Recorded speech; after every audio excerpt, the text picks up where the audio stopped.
नमस्ते दोस्तों, I am doctor Nitin K Bhagwat, Ayurveda practitioner, director Krishna Rekha Ayurveda clinics and stores, Sainagar, Amravati, practicing Ayurveda since 12 years in Amravati, Maharashtra. दोस्तों, हमारे channel पर हम आयुर्वेद के बारे में जानते हैं, साथ ही साथ जो ऐसी बीमारियां हैं कि जो लोगों को बड़े मात्रा में होती है, तंग करती है और लोग जिससे त्रस्त रहते हैं उसके बारे में हम लोग हमारे चैनल पर बात करते हैं और उसका आयुर्वेद से समाधान ढूंढने का कोशिश करते हैं। कारण यह है कि हमारे भारत के अंदर बहुत सारे लोग रहते हैं और इतने सारे लोग रहने के बाद में भी जो आरोग्य की व्यवस्था है वो बहुत ही कम मात्रा में सभी को अवेलेबल हो पाती है।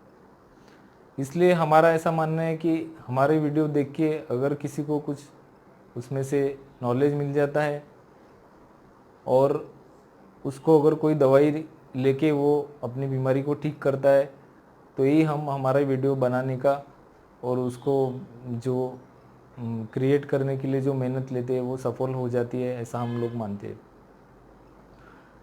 दोस्तों, आज हम बात करने वाले हैं जो आयुर्वेद के बारे में बहुत से लोगों के मन में कुछ शंकाएं रहते हैं, कुछ डाउट्स रहते हैं, कुछ प्रश्न रहते हैं और वो प्रश्न अक्सर पेशेंट लोग मुझसे पूछते हैं।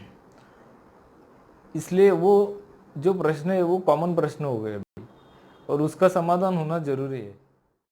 आज हम आयुर्वेद के संबंधित कुछ लोगों के मन में कुछ प्रश्न रहते हैं, कुछ समस्याएं रहते हैं, कॉमन कुछ क्वेश्चन है, उसका हम आज निराकरण करने वाले हैं।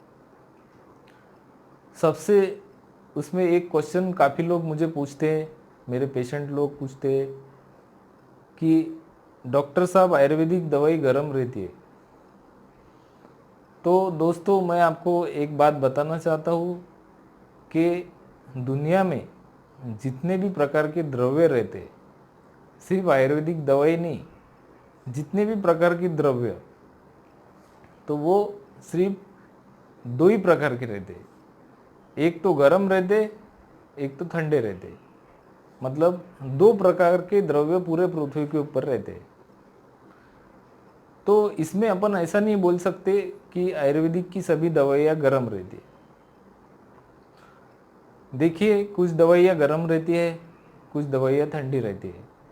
फॉर एग्जाम्पल, अगर हम दालचीनी लेते हैं, अगर हम काली मिर्च लेते हैं तो वो गर्म रहती है। वही अपन दूसरी तरफ नागकेसर लेते हैं और चंदन लेते हैं तो वो ठंडी रहती है। आयुर्वेद के अंदर ऐसी काफ़ी दवाइयाँ हैं, जैसे कि प्रवाल पिष्टी, मोती पिष्टी, ये दवाइयाँ बहुत ज़्यादा प्रमाण में ठंडी रहती है। और उशीर वाड़ा करके एक दवाई है जिसको हम लोग पानी में डालते हैं, धूप काले में पानी ये होने के लिए, ठंडा होने के लिए, तो वो भी दवाई बहुत मात्रा में ठंडी रहती है। तो दोस्तों, आयुर्वेद के अंदर सभी दवाइयाँ गर्म रहती है ऐसा नहीं रहता है। कुछ दवाइयाँ गर्म रहती है, कुछ दवाइयाँ ठंडी रहती है। जैसा आदमी के भी प्रकार है, कुछ लोग बहुत गर्म दिमाग के रहते, कुछ लोग बहुत ठंडे दिमाग के रहते। उसी टाइप से आयुर्वेद के अंदर दवाइयों के दो प्रकार है।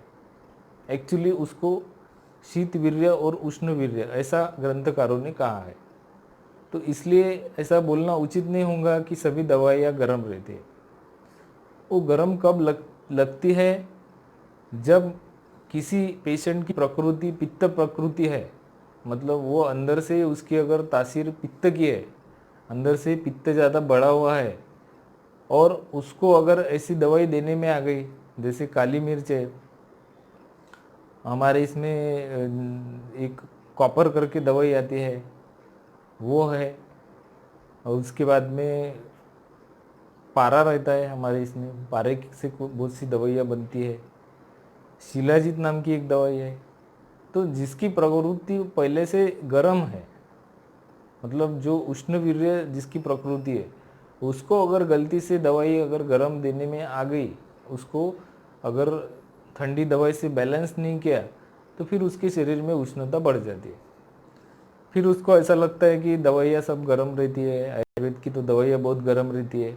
लेकिन दोस्तों ऐसा कुछ नहीं रहता है। हम बहुत सी दवाइयों में उनको बैलेंस करके दवाइयाँ देते हैं। जैसे महावात विध्वंस करके एक दवाई है, वो थोड़ी गर्म रहती है, तो उसके साथ में हम प्रवालपिष्ट ऐड कर देते हैं, गोदंती भस्म ऐड कर देते हैं, स्वर्णमाक्षिक ऐड करते हैं, तो उसका जो हीट जो रहता है उसका महावात विध्वंस का वो कम हो जाता है। तो ये हमको बहुत बार प्रैक्टिस में करना पड़ता है। और ठंडी दवाइयों की कोई कमतरता नहीं है आयुर्वेद में। चंद्रकला रस है, वो भी दवाई रक्त को प्रसादन करती है, शरीर के अंदर की उष्णता कम करती है। ताप्यादि लोह करके एक दवाई है, वो शरीर के अंदर की उष्णता को कम करती है। मतलब देखा जाए तो बहुत सारी दवाइयाँ ठंडी भी अवेलेबल है और गर्म भी अवेलेबल है। तो इसलिए सभी आयुर्वेदिक की दवाइयाँ ये गर्म रहती है, ये बोलना गलत है।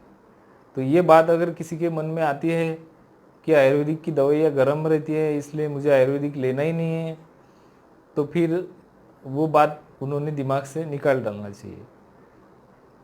एक बात है कि डॉक्टर को बताना चाहिए कि भाई हमको थोड़ा गर्मी का प्रॉब्लम है, या फिर किसी को एसिडिटी का प्रॉब्लम रहता है, किसी को जल्दी से पेट में तेजाब बन जाता है। आजकल तो हाइपर एसिडिटी और अम्ल पित्त का प्रॉब्लम बहुत ही कॉमन हो गया है। तो ऐसे लोगों ने डॉक्टर को पहले बताना चाहिए कि मुझे डॉक्टर साहब पहले गर्मी का प्रॉब्लम है, तो मुझे थोड़ा सा आप गर्म दवाई कम देना।